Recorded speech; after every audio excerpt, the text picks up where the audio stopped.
Thanks very much, and thank you for coming to the Towpath Cafe today for our third of our Towpath Talks. And today we've got two guests, and you can guess probably right that they are cyclists. And the first one is Jerome Finlayson, and so we'll hear from him in the first part. And so Jerome goes to Morocco and Andalusia, goes bikepacking, explores the gravel tracks there, but he also takes other people on such trips. And in the second part, we have Sandy Scully, who helped to create Her Velo Cycling, which is Edinburgh Women's Cycling Club. Right, so Jerome. So Jerome was born and raised in Gibraltar, where at the time he didn't actually have much space to ride his bike. But he moved to Scotland, and he was introduced to the concept of open white spaces. And he got into hill walking, and he started going up to Monrose and enjoyed getting there by bike. And in this way, he discovered his love for adventure and bikepacking. And about 15 years ago, he took his Scottish bikepacking experience, and he went to Morocco and Andalusia and started exploring this by bike as well. So nowadays, Jerome still goes on his own to explore new parts of those areas, but he also takes other people, friends and friends of friends of friends, so other people can also enjoy the sense of adventure without all the fun of sorting out the logistics. Thank you.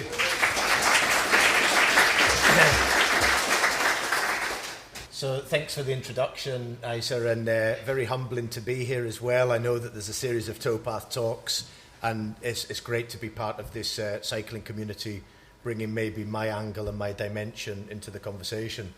So what I'm going to take you through is a recent trip to Morocco and the Atlas Mountains in Morocco, a trip we did from the Atlas to the Sahara Desert area. When I say the Sahara Desert, it's a big place, obviously, so we were just on the fringes of the Sahara.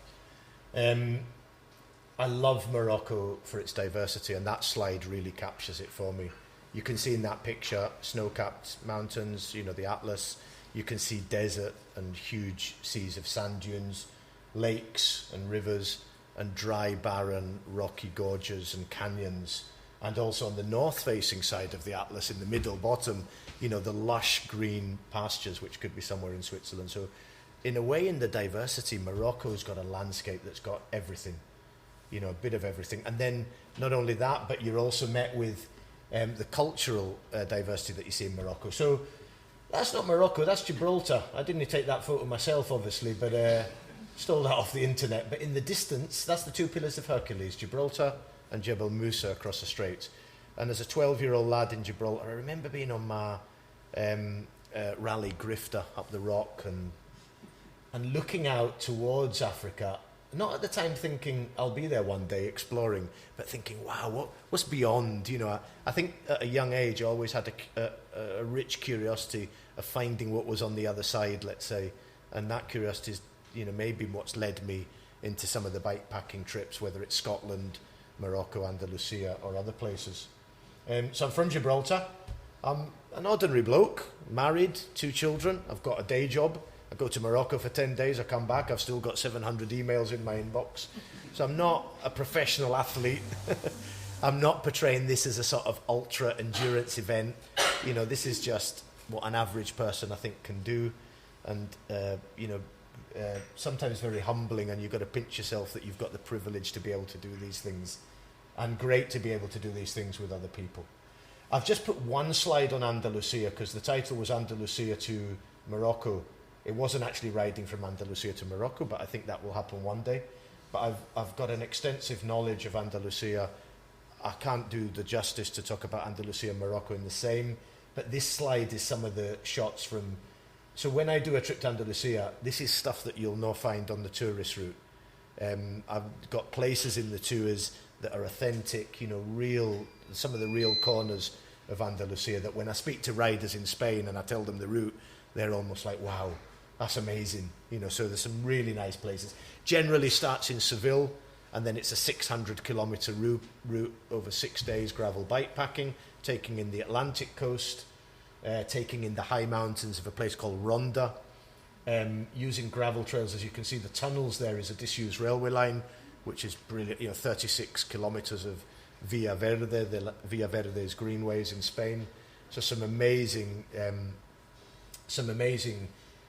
scenes. And one of the highlights in the top middle is the beach section on the Atlantic coast from Cadiz, down from Cadiz. That's amazing as well. So Andalusia. Also doing some trips to Fuerteventura. I was on a recce in Fuerteventura. Amazing. I've got to discover that a bit more. Fuerteventura and Lanzarote are some of the Canary Islands, backpacking options. Some really unspoilt coastline there. And then obviously in Scotland, I think I'm going to have to write a book. People keep saying, when are you going to write a book, Jerome? And it's difficult with a full-time job as well and trying to enjoy all these places. But I've got an intimate knowledge, I think, of Scotland and all the gravel trails, both from climbing, hill walking and riding them. So that's, Scotland is one of the best places, I think, for gravel riding as well, and up there with some of the best in the world. So, Morocco. Let's go to Morocco. So let's try and get just an orientation. Gibraltar's on the top left there, and the wee circle is where we cycled. So I put that in because you can see the size of the Sahara Desert there. It's huge. And I thought we were in the Sahara Desert.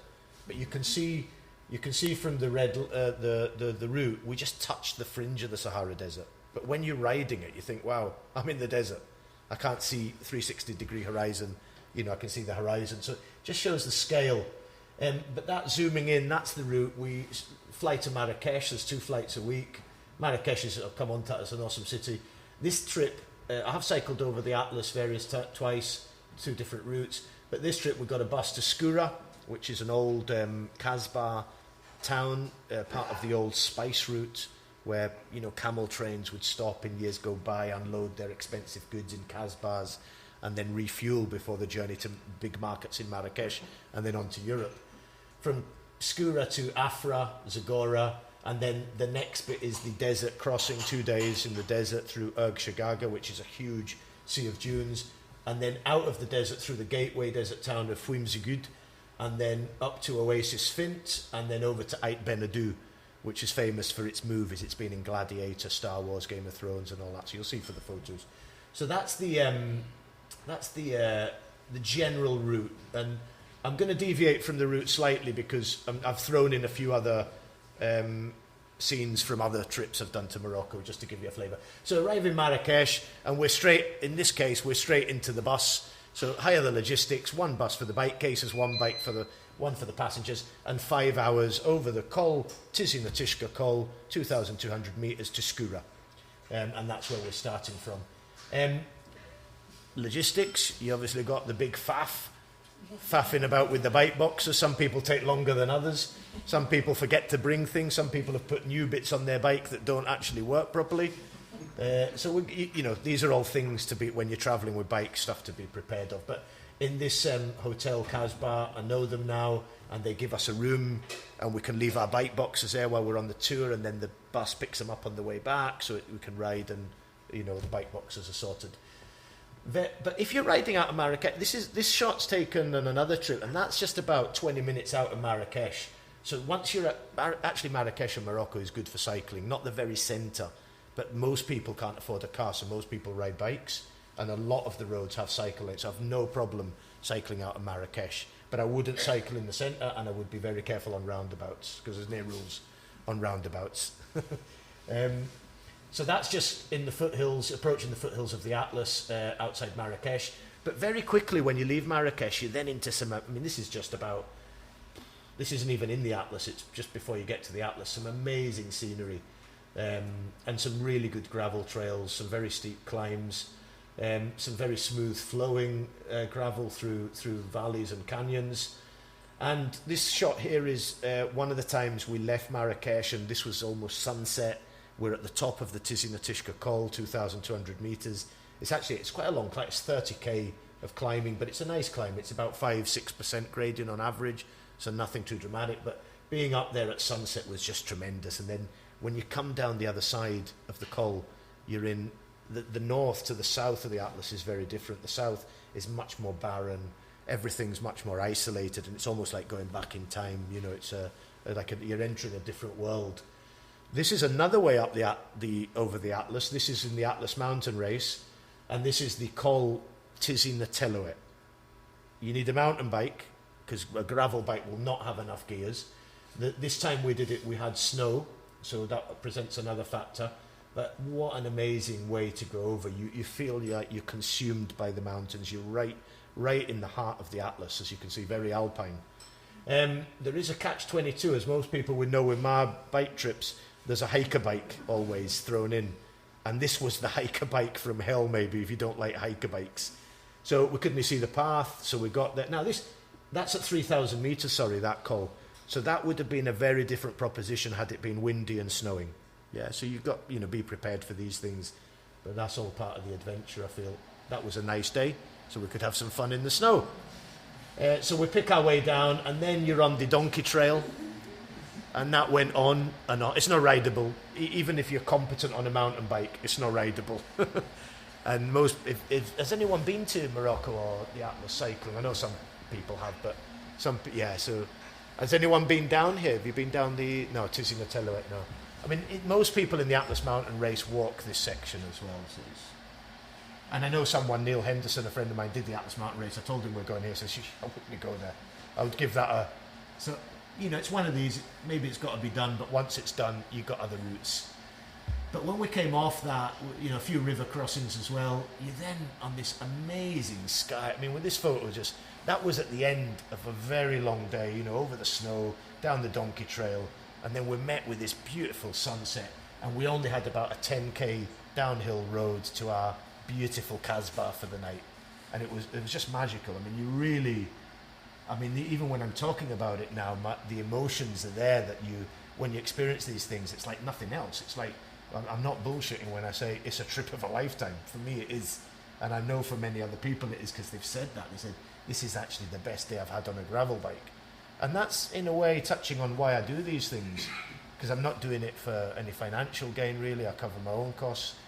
But I love creating adventures, and even more, I love seeing other people have adventures and find their own adventures, find their limits, go beyond their limits, be in a situation where the outcome isn't predictable, like it might be in a lot of situations in life today, and have something that's a bit unpredictable as well. So it's not like a tour guide thing. There's a bit of unpredictability in there, and I think that's intentional and by design. So, talking about beautiful Casbahs, this is the one in Skoura. So this is the accommodation. I mean, you could do Morocco, bivvying and camping, but you wouldn't experience any of this stuff. And this is really, good value for money as well. And the hospitality in the Berber regions, Berbers, the indigenous people from Morocco, but they actually don't like to be called Berbers. The original Arabic name is Amazi, which is the Amazi people. So they're so hospitable and so friendly, so welcoming, that makes it a joy to stay there as well. So you very quickly checked in, the accommodation is very comfortable. You might have tried tagines before, but this is one of the... So tagines generally come chicken, vegetable, lamb, yeah? So that's but there's other varieties of food we can have with this, but the dining is communal, we're as a group, and generally we have, a lot of these places, we have the place to ourselves. So this last trip, there was 12 people on the trip, so good group of guys. Again, you get nice swimming pools in there as well. It looks quite idyllic as well. Sometimes we arrive at night with lights on, so I've had some people say, Jerome, I thought we were going to use the pool. No, not tonight. So some days turn out a bit longer, but generally we try and get to where, it's a long day on the trail, and try and have a bit of downtime and recovery in the evening. The next morning, so this is that photo was a place called Telouet, over the Telouet Pass. And this is the type on the south. You've still got some forestry and greenery. And I love this quote, an Amazi quote, the morning hour has gold in its mouth, And I find that when you're on a bikepacking trip, every, point to point, every day, every morning's a new experience, every morning's a new discovery. And that having, the days ahead, you don't know but it's going to be good until it gets not so good. We'll come on to that. But these are the sort of villages you see, middle of nowhere, and the people are living there. But people are living in villages where old Casbahs are in ruins that have been there for centuries, on the spice route. So it's really is quite amazing. You can see the trail disappear into the back of that picture. I put that in because you can see the type of terrain. A note on bike there. I normally try and take 50mm tyres, wide, maybe rims that are compliant. The trail isn't smooth gravel all the time. There's big rocky stuff, and when it rains there, that rocky stuff gets washed in the trail, so there's not a trail in between. So hence the Atlas Mountain Race is normally done on a mountain bike. But I've tried to do these routes that's more feasible with a gravel bike. But generally it's gravel into mountain biking territory rather than gravel into road. That's one of my bikes that I've taken. That's my setup generally. I might have a very small bar bag on there, but generally my seat pack will have change of clothes, merino base layer, one pair of pants, one pair of socks, and you wash that as you go. You're only wearing that in the evening anyway, and a down jacket because it can be cool at night, especially high up. Once you're over the Atlas, by the way, there's a plateau of about 2,000 meters for the first day and a half. So you're riding quite high before you drop down to the desert areas. Top tube bag, food, insect repellent, sunscreen, head torch, that type of thing. Head torch is quite handy to have accessible because you stop somewhere at night and there's no street lighting. It's pitch black, so things like that.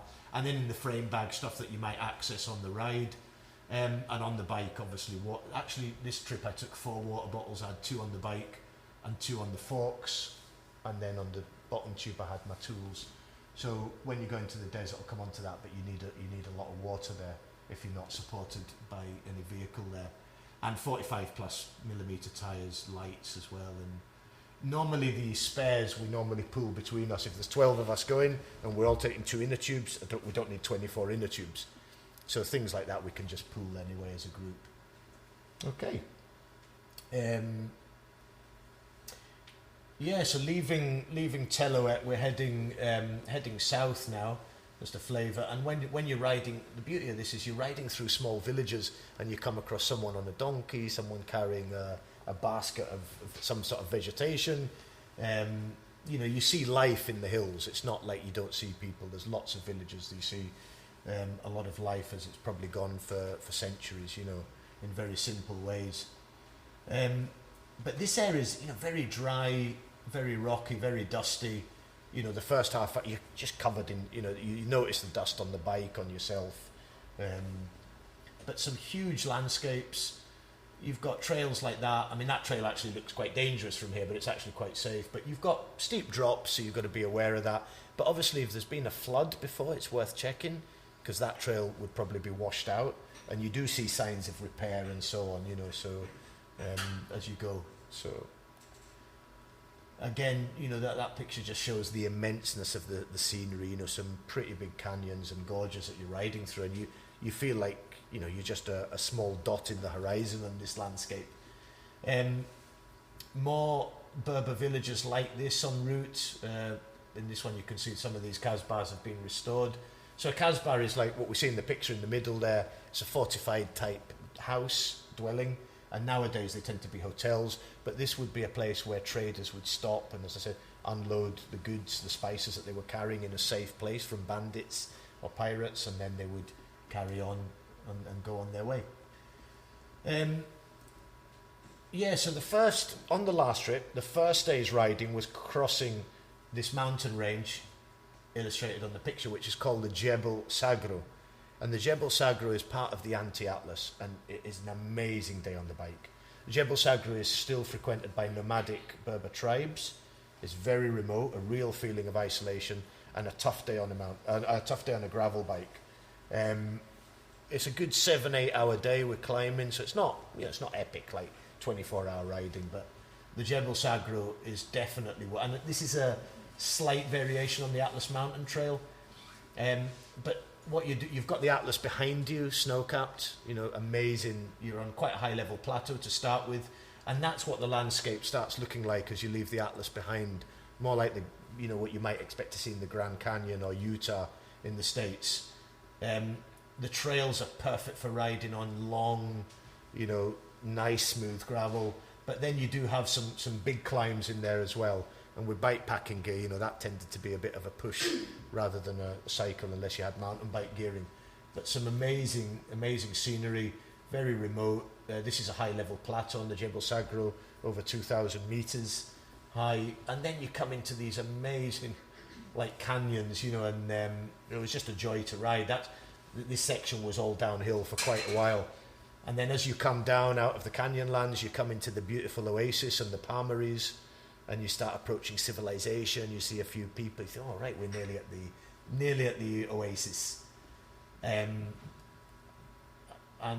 this wasn't on this trip, but on a previous trip near this area, there were some beautiful oasis pools with waterfalls that we actually had a nice swim in as well. Very refreshing. That was actually the gorge. You know, you walk the bike through and you think, "Where's this oasis?" And all of a sudden, it turns up as in that picture. You know, that's what you're greeted by at the end of that gorge. So back to the Jebel Sagro, coming out. You know, some really nice long, windy and straight gravel trails. We're back out to the palmeries, and then we come to this is on the left. I think must be the tallest man in Africa. Big Jamal, he's a friendly giant, we've met him before, and on the left of me is Mohammed, his partner in crime, let's say. They run one of the best places. So if you're doing the Jebel Sagro, this is probably the best place to stay, because it's the only place that's at the end of, there's not much there unless you're going to ride for another 3 hours, and it's a lovely wee place. Jamal, as you can see, he's got a hand like a human drone, but he's got a wingspan of about 3 meters. So when he does a selfie, it's quite good for selfies, like a group selfies. So that was. So the next day we're going from the Jebel Sagro, and we're sort of leaving behind the Canyonlands, and we're going through to Zagora, which is a gateway town to the desert on the east side of this area, and then we're coming up through the west. So Zagora is a gateway town. This is like the Zagora Valley. Nice day on the road, with a little bit of gravel, which was quite welcome after a tough day on the gravel the first day. And again, the roads in Morocco are amazing. Quiet. If you choose the right roads, a lot of people were saying, could make this a brilliant road ride. There are roads I've been in Morocco you would not want to be on a bike, because they're arterial routes with trucks, and not that the drivers are dangerous, but there's a lot of driving on them. But these roads, these back roads, are amazing, and they're parallel to the main roads. So if you find those, they're really good. I should say a word about the route planning. I use Komoot, and Komoot's great for this, but you do need a bit of research. Google Maps doesn't work in this area in Morocco. There's no Street View. So it's a bit of local knowledge, a bit of bikepacking.com routes, and Komoot, and between that, and then trial and error, because we have been on some that have become that isn't the right way, and it's a dead end, and we have to turn back. But parallel to that, there's some gravel as well. Really nice stuff, you know. So this is like a nice, easy, flowing day, you know. More Casbahs on route, and then one of the times we were in Zagora, not on this trip, but we had a lovely night ride to one of the sand dunes and back, and you know, that was just lovely. Riding at night in the desert is quite an experience as well, you know. Especially it's March and you're wearing shorts and t-shirt in the night and it's warm. It's difficult to believe. But seeing the sunset over the edge of the Sahara is lovely. So we're coming to the desert now. Now, I've put this in because this is a crossing I hadn't done before, but it's actually described on bikepacking.com as the route de caravans. The route de caravans is a longer route, and this is part of it. And this section is described as an absolute bone shaker of a ride. And I should have read that print more closely, because it was. And I know that some of the guys who were here, this was a tough section, and you wish you'd had a full suspension mountain bike for this. But anyway, the first part is we start in Zagora, and we're coming. So you're on the road, and then all of a sudden you take this wee side road, and you're in the desert. And it's amazing. It's like you've transitioned from. You already get the impression when you're passing south of Zagora that you're in, you know, no man's country or no woman's country there. There's not much sign. And the border town is like, there's, you know, stop at a petrol station. They've only got oil for car engines or Coke. There's nothing else. So we thought we'll have the Coke.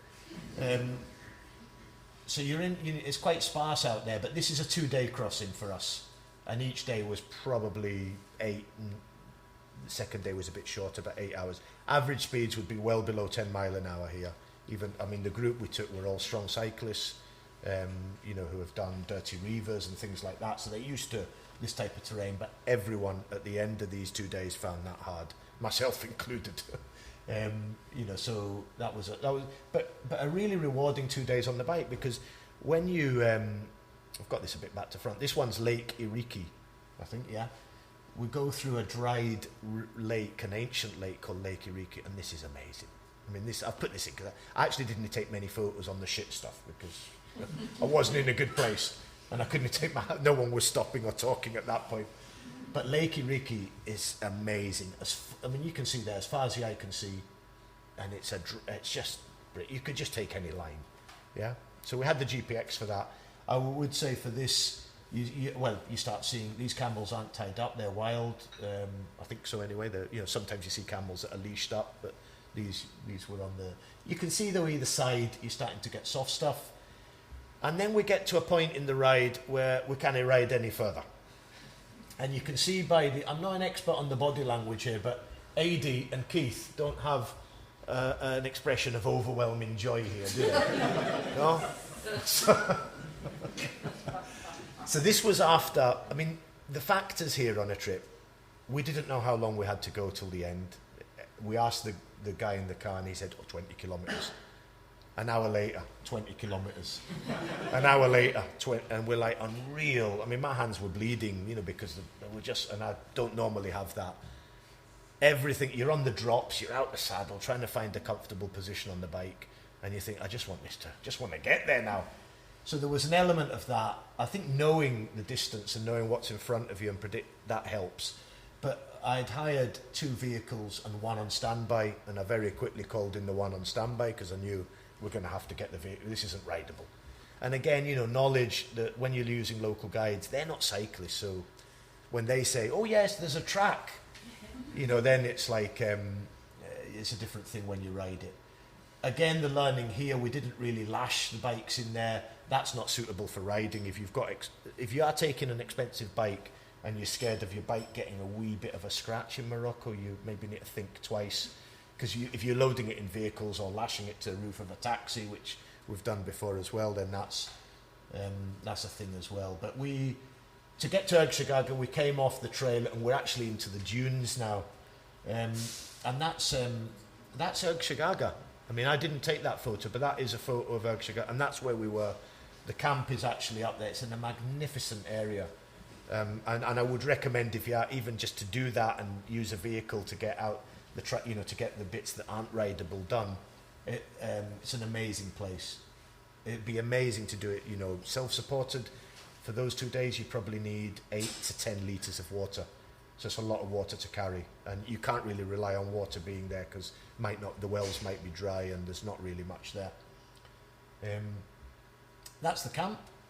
So it's called a luxury desert camp, but it is pretty basic. You've got tents, beds, a shower. And the weird thing is, you see tourists here. So we've been in the desert with this desert experience. Didn't see anyone, real feeling of remoteness. And you get here, and there's French tourists, there's German tourists. So it's a bit weird that way, but it's not commercially, it's not tacky tourism. It's still quite, feels quite real and authentic. So that's Ergshagaga, one of the biggest sand dunes that's accessible, let's say, in the south of Morocco. And in the evening, you've got your entertainment, and this was quite nice, and because we had a guide as well, you get, I think if you're having a guide there for the transport, it helps introduce you to a few other people as well. There's a bit of music and singing going on, and then the next day we continue. In the distances where we start to see over that rock, there is Fiume Segud, which is the exit to the desert. And then we get some lovely single track. This was used by mopeds. So there is some nice single track through here that was very rideable. And then we get to the lovely oasis at the end of the desert. This is the Bab Rimmel Hotel in Fiume Segud. You could stay there the whole week and not do any riding, by the way. That's another type of holiday, but this was a really nice place to stay. And it was actually quite nice after 2 hard days in the desert. You're battered and bruised. We got there at about 5 o'clock in the afternoon. So we had a bit of downtime. Sunset's at 7, so it's not too bad. Nice food. Recommend that place, Bab Rimmel. And then we go on to the last big day from the desert to a place called Tasnecht, which is the cooperative of Berber weaving community, although carpets are, there's loads of cooperatives there. And then we go to Oasis de Fint, which is a beautiful, and that would be, and then there's one more day to the end of the ride. How am I doing for time, Isanders? Okay. Now, this slide, this is where I take a turn in the presentation, and I don't want to dramatise this, and I don't want to glamorise this, but this happened, and shit happens on these things, and some of you have experienced serious accidents, some of you may experience in groups or whatever, and I think there's some learning in this. So on this day, and it's funny reflecting on this, you're in this situation where the emotions are so high, you know, you're on a real high, the whole group. You've made friends with everyone in the group, and you know there's a bonding in the group as well. People are there to help each other out and look after each other. And on this road, this was a 90-mile road day with bikepacking, quite 3 big climbs in the day as well. So again, it sounds it was a bit like a recovery day, but after the 2 days in the desert. But 90 miles with 3 climbs isn't recovery. But on the road, you know, you're rolling, and maybe there's an element you let your guard down a bit as well, because we've been through some very technical terrain. And after the lunch stop, about half an hour out, we're riding along. I mean, as you can see, it's stunning. And there's a steep descent with a sharp left-hand turn. I'm probably about 4th rider in the group, and I'm looking ahead, and I see one of my team. We're descending at about 30, 35 mile an hour, and one of my team just went straight off the apex, didn't even stop. Flew off the edge. It was a causeway with a dried riverbed, a 6-foot drop, and crashed. We didn't see where he crashed. He came off. So, you know, when you see something and you're in disbelief, I knew then that was going to be a serious incident. So, between the riders that were shouted, you know, stop, and then everyone stopped. And myself, and we had a guy in the team, Andrew Fish, who's a fireman who was brilliant, and had dealt with situations like this. So we quickly rushed over to where the casualty was. Everyone stopped. Well, 2 guys to go each side of the road to warn traffic because we're on a dangerous bend, you know, put the lights on and just give some warning of the traffic. And we found our friend David unconscious on his back with a triple fracture in his wrist bone protruding and puncturing the skin, a huge cut on his chin, broken helmet and blood on the head, a badly dislocated right arm, and lying on his back unconscious. And I thought, oh shit. That's so again, as I say, Andy in that situation was brilliant. Between myself, Andy and Glenn, we also called an ambulance straight away, because the Moroccan people, as I said, very helpful and hospitable. They stopped to ask if we needed any help, and one woman was a nurse, and she called I said, can you call an ambulance please? Great, we got the ambulance. He was a bit shocked, the paramedic in the ambulance as well, needed a bit of direction from Andy. We managed to get a stretcher board under David, obviously secured his neck in a neck brace, his arms, made sure there was no spinal or neck injury, and then between 5 of us lifted him from the riverbed onto the road. The ambulance was there, 2 police cars on the scene, and so Andy's in the ambulance. I said, Andy, you go to the hospital, I'll take the rest of the group to the next place, and then we'll swap over. And at the moment we're sliding Andy into the ambulance, you couldn't write this, a young lad on a moped comes speeding through and crashes right into the policeman. The boy on the moped somersaulted, hits the road, and is in a spasm fit on the road with blood coming out of his head. The policeman smashed against the car door, and I just didn't even know what was happening. I thought, I actually said, what the fuck is happening? I didn't realise I said that, but someone said I shouted that. And I thought, right, we've just got David in the ambulance here. Andy jumped out, he was like, shit, what's going on? We bandaged this poor lad up, got him in the ambulance as well. The policeman was being attended to by the police, and the ambulance went off. I won't go into the details of it all, but the boy was all right. I saw him in the hospital with his family, and I just thank God that he was okay, because I thought he had died. David, I thought he could have gone a different way as well. He was okay. So but the rigmarole of getting it, hospitals, insurance, there's a lot of learning in that. In Morocco, you need £1,500 just to get into the hospitals and get the ambulance is £500 cash. You've got to pay that to get from there to Marrakesh, 5 hours. So there was all this going on. So between Andy and I and the rest of the team were brilliant.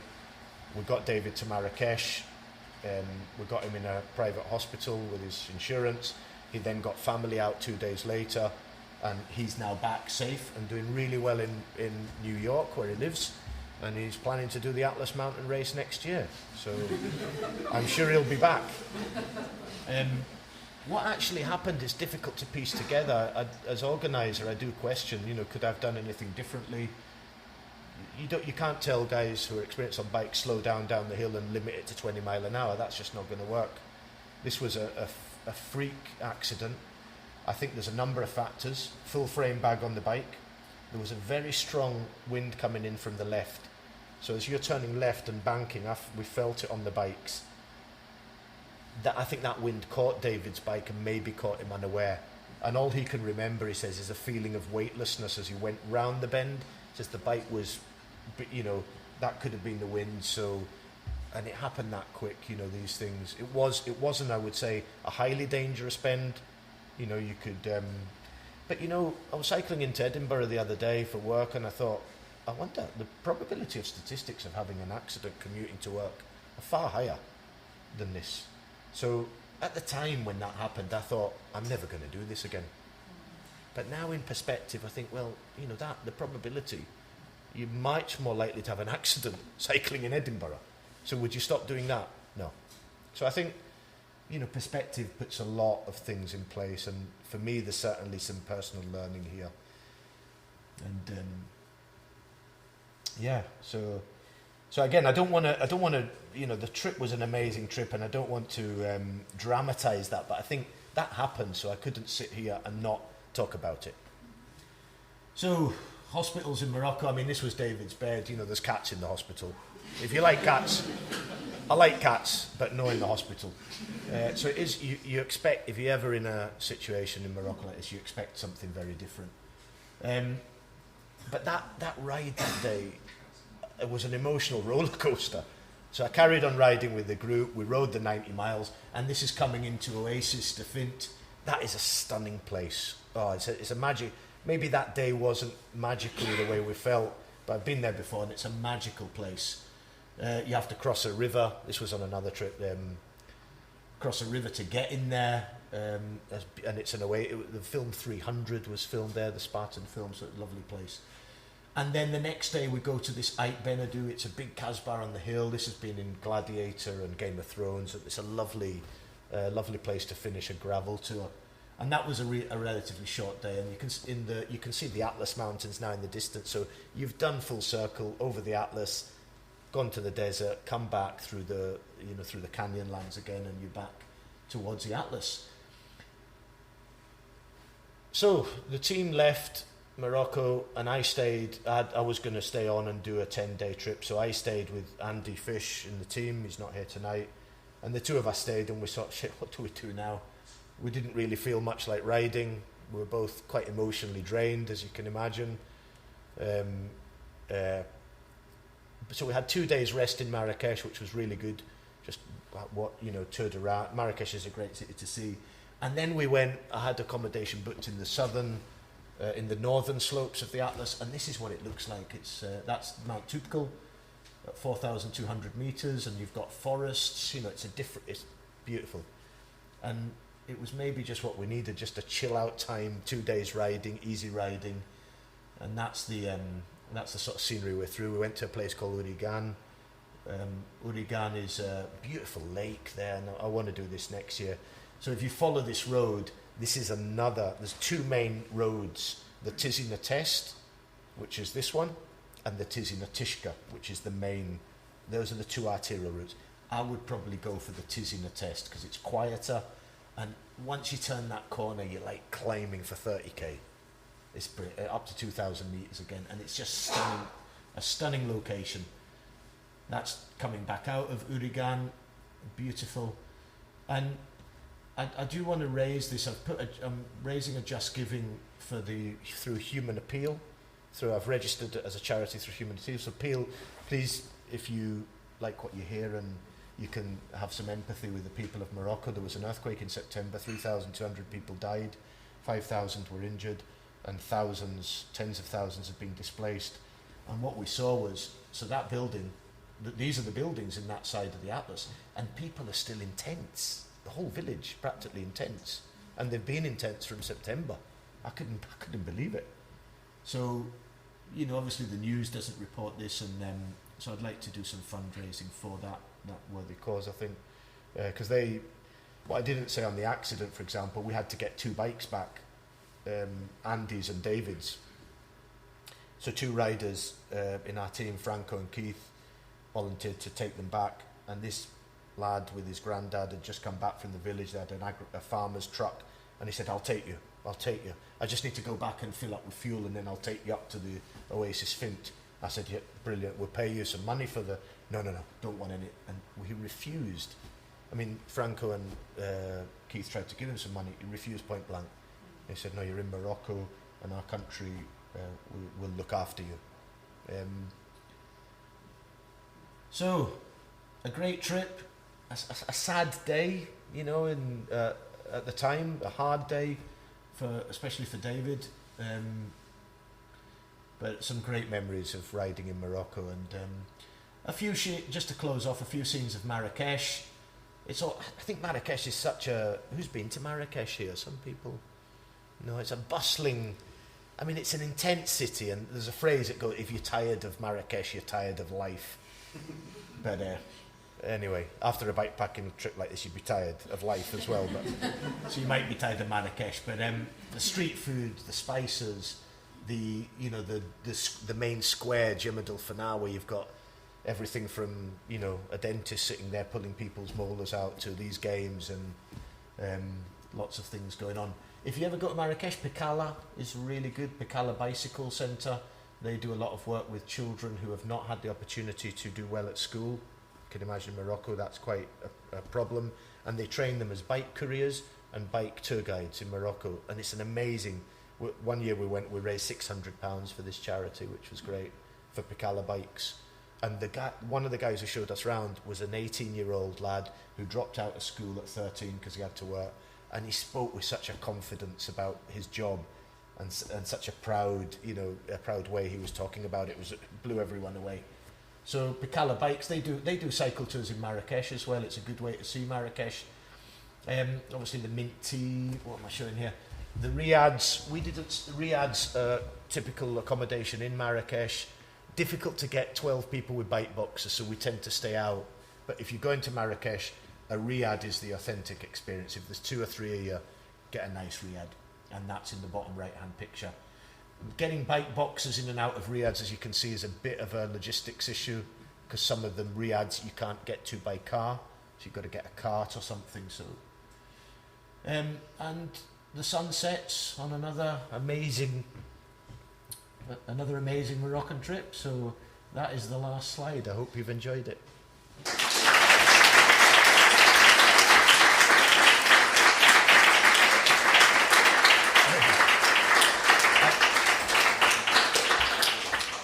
So I'm going to start and ask you a couple of questions. So if someone would like to go to Morocco for a trip like this, where would you point them to start? Like if they want to organize their own thing, yeah, what would you do?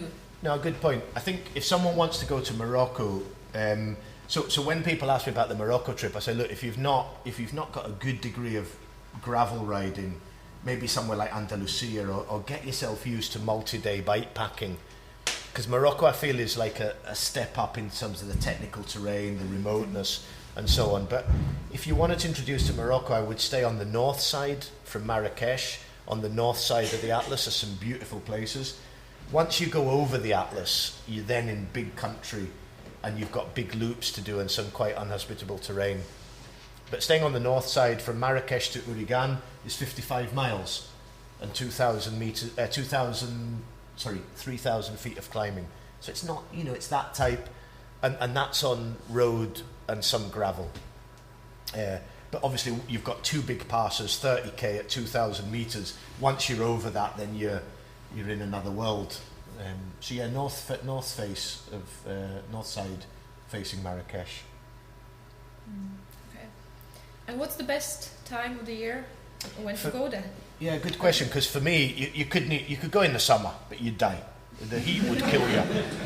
I mean, the heat in the desert. This was March. I ended up wearing. I had a white shirt for the evening. I'm not like a dress, but it was just like a baggy white thing to keep the sun off. I ended up wearing full sleeves, long trousers. You know, the headscarf. It was just so hot in the desert, and the reflection. You know, most people, if they had arm warmers on and everything. So I think you know, and that was March. So March is probably the best time to go. If you go April, it's getting very hot. November's another good time to go, but having gone in November, you don't get that freshness of spring. You know, the mountains aren't snow-capped, and you're at the end of a hot summer season. So November could be good for the temperature, but March, I think, is the most scenic. And have you ever had rain there? Or no, we've never. I don't think so. No. I tell a lie. Actually, one of the days we were in Marrakesh, me and Andy, it rained a little bit. But so but if you look at the Atlas Mountain Race, they've had rain that has interfered. This year's Atlas Mountain Race, they had to divert the Tizi-Nateluet to the Tizi-Natishka because of the rain, and it was washed out. So February you do get rain. January, February. The Atlas Mountain Race is in February. But I've never had rain in March. So no need for mud guards. I wouldn't even. But I think if it rains in Morocco, it rains heavy, and then it's like the trail's just done. You need a plan B if you're caught in the torrential rain. Yeah. And so, why do you think this Northern Africa is such a special place to ride? It's like, is it Morocco just because you could see it from Gibraltar? No, and it was like, oh. I think Morocco. I went to Morocco about 20 years ago when I was climbing, and we did some like climbing trip. I've been as a kid when I was in Gibraltar. There was a ferry that used to go to Tangier, and I think it's, if you look at the rest of North Africa, you've got Algeria, Tunisia, Libya, Egypt. You know, some of those countries are they're not maybe as popular for ride. Morocco's still got lots of gravel trails, lots of infrastructure that's being developed. And it's I quite like just the different of culture, and it's like going back in time. Yeah, it's a very different thing to, let's say, the rest of Europe. So I think that's what makes it quite unique. And you've got the highest mountains in North Africa there, the main Atlas range. And you've got such a diversity from mountain to forest to desert. You know, so I think it just brings a lot of diversity. And maybe the Atlas Mountain Race is there for a reason as well. They've not, the trails, the quality of riding is and scenery is just amazing. Right. Are there any questions from the audience now? Yeah, I should have said earlier, feel free to ask any questions, whether it's about the bike packing, the terrain, the area. Who's going to start us off? Go on then. You've talked about the Atlas Mountain Race quite a lot. Have you thought about entering? Yeah, I have thought about it. I'd like to. I think it's on the list, and I think one year I'm going to do the Atlas Mountain Race. But I wouldn't to do it as a race. I think 7 to 10 days would be good. But then I like the idea, stopping in some of the beautiful places and that type of thing.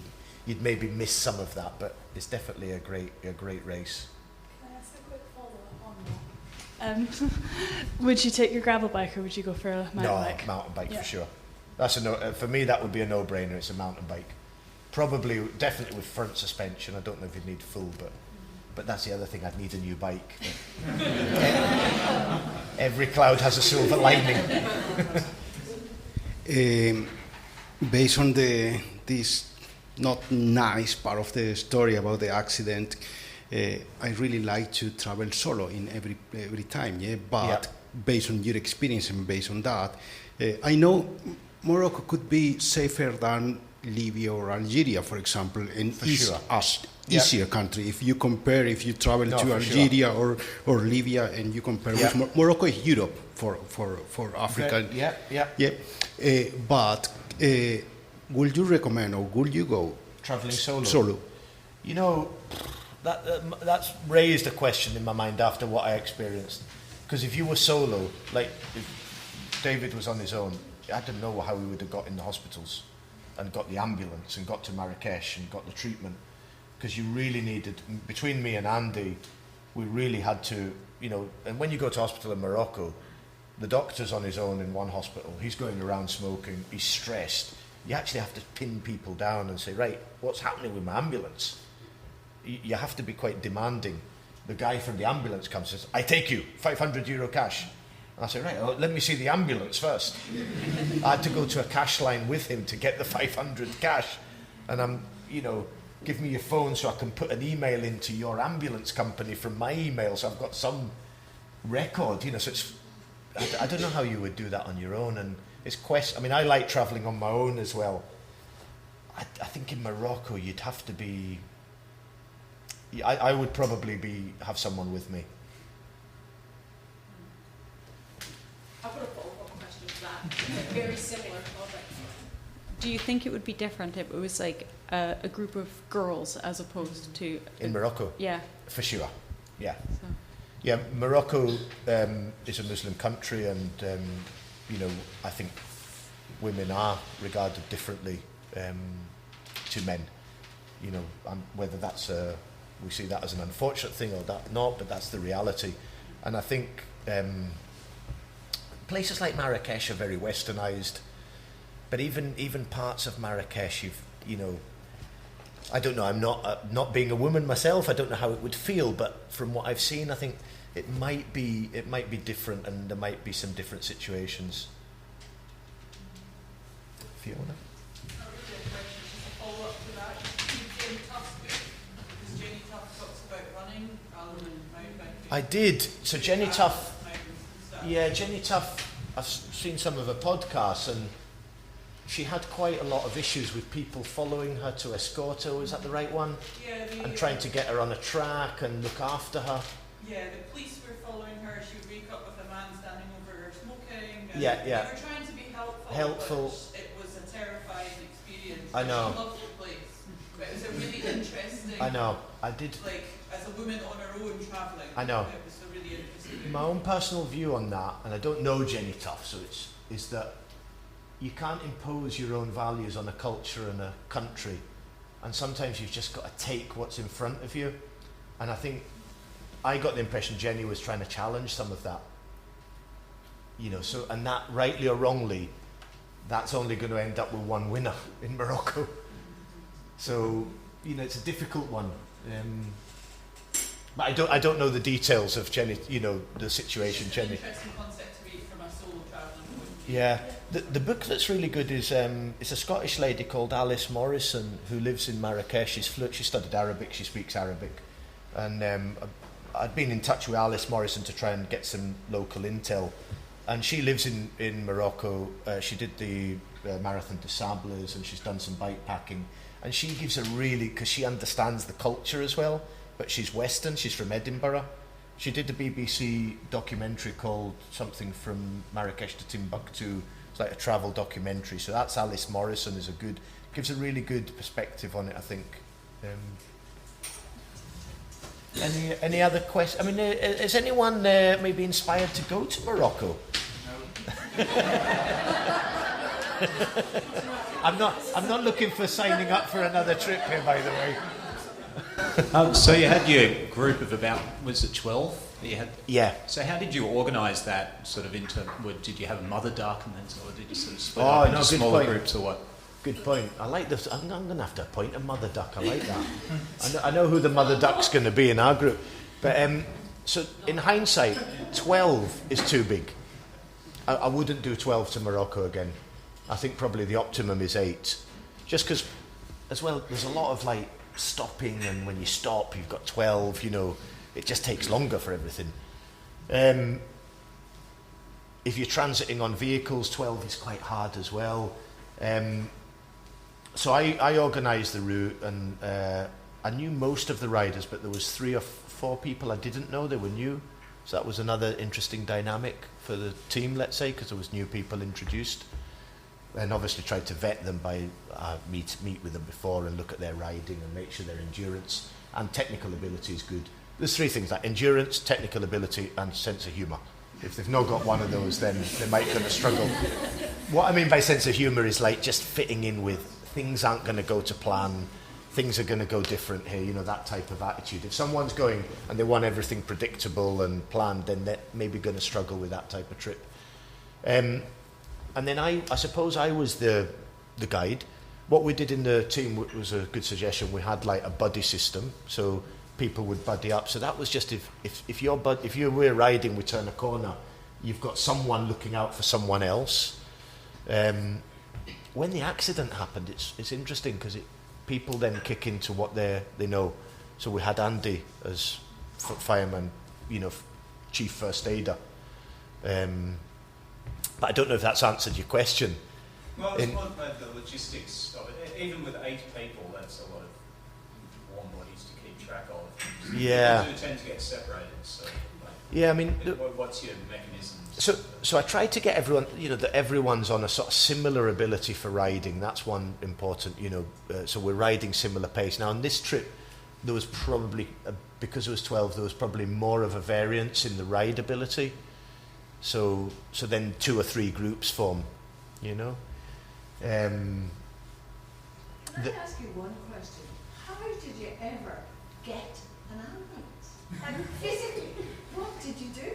Well, that was quite easy in a way, because for ambulance you dial 150, let's say, and How many miles from somewhere that there is an ambulance? Yeah, no, they're pretty. It was a small ambulance, limited facilities, but I didn't even have to phone, because as soon as we were down to see the casualty, someone stopped and says, "Can I help?" And so I asked them to call an ambulance. And how long did it take? Ambulance was quite quick. It was about 15-20 minutes.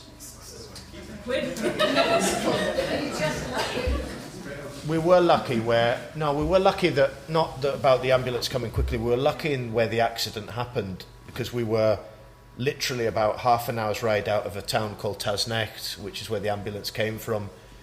If we had been further up that route, if this had been day one, it would have been a whole different ball game, because that was remote. We would have then. I'd obviously thought through, you know, we'd have to send riders to get help and back, and you're remote and that. But I think, you know, day one, we were riding through a very narrow trail, loose trail. On the right-hand side was a huge gorge. I mean, if you come off there, you're not coming out of that. So, but these are things that, you know, when the brief for that day was, you know, rein that in by at least 20%. We're in a dangerous situation. But on the road, it wasn't really a dangerous situation, but it became very quickly. Yeah, we ended up with 2 ambulances and 2 police cars. Yeah, that's right. You're right, Doc. 2 ambulances came and 2 police cars. I think if it's tourists involved, that's what I've been told and noticed, the response is very good. I mean, they do try and generally look after tourists, because we bring in a lot of income for an area that's much in need of it. But now, going back to the logistics, so I'd organise all the hotels, the transport. You know, that's, in a way, if you're doing that for like 8 or 12, is one book. You know, that's not too bad. But I think I would probably limit them. 8 is an ideal number. I just have a question. What sort of things we were eating during the day? So you had the big meal at the end of the day. What sort of snacks do they have in Morocco? Good point. I'm going to tell a funny one. You know, the last day when all of that catastrophe happened, and I thought, shit, things can't get any worse. I turn up in Marrakesh to meet my group, and you know where they were? McDonald's? Pizza Hut. Oh. I thought, I've had a bad day, and this is just like, we're in Pizza Hut gate now. So you do get a Pizza Hut in Marrakesh. Yes. No, but on the lunch, we generally would pool the money, you know, with like €30, and you get lunch for 12 people.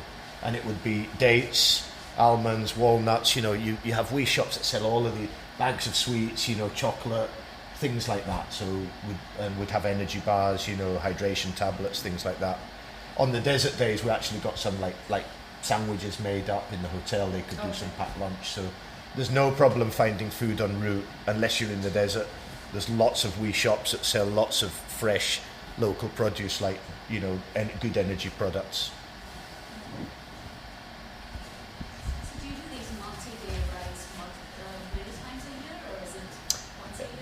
No, people at my work would say, it feels like many times a year. But because I've got a sort of proper job, I take some additional leave from my job to be able to do this. And I try and do one I'm going to try and do one in mid-February to like Canary Islands, Fuerteventura, Lanzarote, because that's a nice winter break as an early, just as a bit of a training camp type thing. Then a big one in Morocco in March.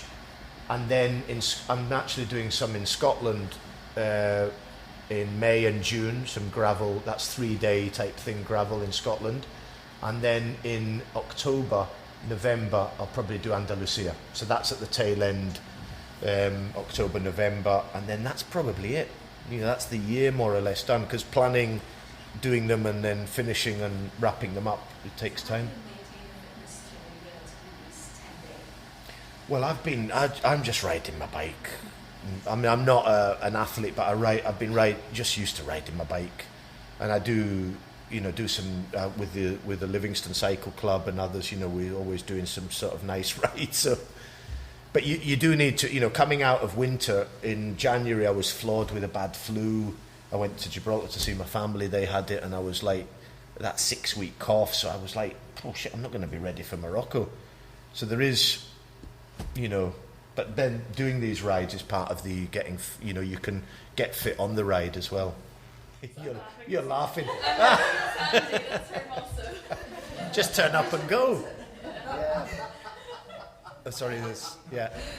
What's the ballpark cost to have done that trip? Again, I'm sort of dipping my toe in the water to maybe do this commercially one day if I retire, and I quite enjoy it at the moment. And at the moment, I think the cost for that was £560 per person, not including the flights, so not flights, and that's your dinner, bed and breakfast basis, all the transport, everything, and putting up with me for a few days. So it's covering the costs only. But if you were doing this commercial, I've been asked by a couple of people to do some guiding for them, because they've seen these trips and they said they'd like to do one in Morocco, and I've looked at and they're charging £2,000 for the week. That's a minimum. If you look at Thompson's Bike Tours, their gravel week in Morocco is $3,500, and it's a similar. Okay, they'll have full vehicle support, but that's not much more. But I don't think I ever want to go. I mean, what I want to do, I think we live in a world. This is sometimes think we live in a world that's convenience, that's controlled. Outcomes are predicted, and that's chaos as well. Our lives are chaotic. In work, there's wars going on, so. I think having something that gives you an adventure is much needed in life. And if I can I like creating adventures, and I love seeing other people experience something of an adventure. So if we can do more of that in the world, I think the world's a better place. And if I enjoy it, even better. And if I can make a living out of it, even better. But I'm in a fortunate position, I don't need to do it for the money. I'm doing it, it's like a bit of an experiment, so. Yeah. Right, so thanks Jerome again. Thank you very much, yes. We're going to have a bit of a break now, and then we'll have Sandy in the second part. Thank you. Thank you.